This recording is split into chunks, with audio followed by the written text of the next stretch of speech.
कर्मचारियों ने एक बार फिर अपनी अलग अलग मांगों को लेकर धरना शुरू कर दिया है। नमस्कार, आप देख रहे हैं मिरर मीडिया, मैं हूं अनुपम कुमार।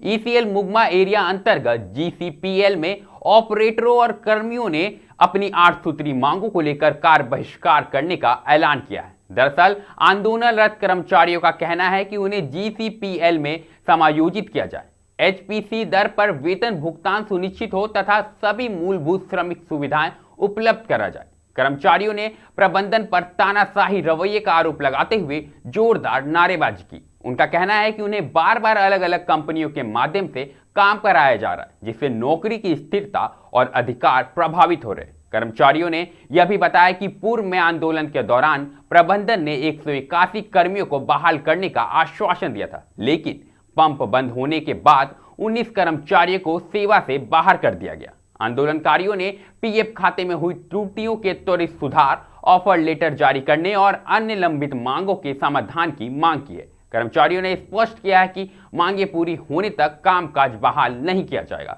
आप भी सुनिए उनका क्या कुछ कहना है। जो ऑपरेटर हैं उनको जो कंपनी चालू हुआ था उस समय भेंसार कंपनी में उन लोग को ज्वाइनिंग हुआ था। उसके बाद इन लोगों को जीसीपीएल बोल करके कंपनी बनाई, उसमें इन लोग को ज्वाइनिंग दिया गया। लास्ट में इन लोग को एम्पेलर में इस मंथ से पेमेंट करवाया गया। कंपनी बार बार इन लोग को इसलिए कंपनी चेंज कर रही है कि हर एक सुविधा से इन लोग को वंचित रखा जाए और आगे वर्कर डिमांड न करें। इससे जितने भी वर्कर हैं, ड्राइवर हैं, चाहे जो भी जीसीपीएल में है, उनका कैरेक्टर पर भी असर पड़ता है कि बार बार इन लोग को कंपनी क्यों चेंज हो रहे हैं और फैसिलिटी का भी सुविधा नहीं मिल रहा, जिसके चलते हम लोगों ने वार्ता किया। कंपनी यहाँ पर जीएम बताने में असमर्थ रहे कि किस कारण से हुआ। बोले ऊपर से चेंजिंग हो गया, तो हम लोग बोले इसका विरोध करेंगे। रात में उन कंपनी ने क्या किया कि सारे वर्कर को नो वर्क नो पे का नोटिस लगा दिया, जबकि वर्कर लोग काम करना चाहते हैं, मगर इसका कारण तो बताया जाए।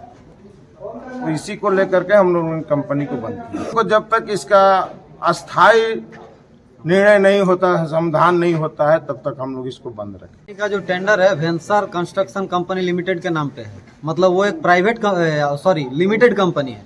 लिमिटेड कंपनी का फैसिलिटी बहुत ज्यादा रहता है, प्राइवेट लिमिटेड कंपनी से बहुत ज्यादा रहता है।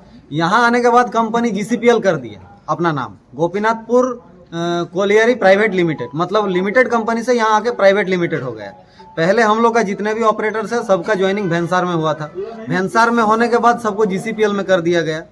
अब जीसीपी 1 साल 1.5 साल बाद जीसीपीएल में रहने के बाद एक और कंपनी बनाया गया जिसका नाम है एम्पाइलर, कुछ नाम है एम्पाइलर। अब उसके बाद वो भी प्राइवेट लिमिटेड। उसके बाद एम्पाइलर का कोई रिप्रेजेंटेटिव यहाँ है ही नहीं।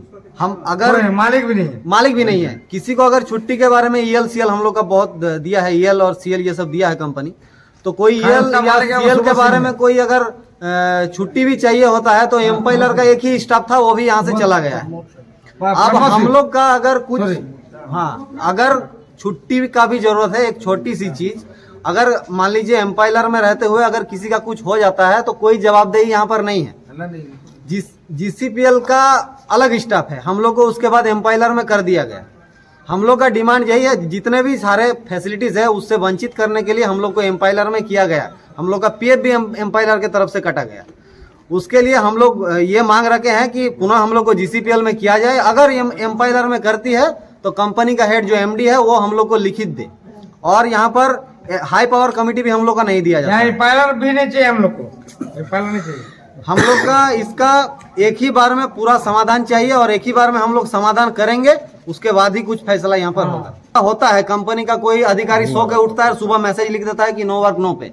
यहाँ ड्यूटी चलता है, हाजिरी करके भी यहाँ स्टाफ मौजूद रहता है। उसके बाद कोई एक अधिकारी है वहाँ सो के उठता है और लिख देता है नो वर्क नो पे। जीसीपीएल में यहाँ गोपीनाथपुर कोलियरी में काम करने वाले सारे वर्कर मौजूद है।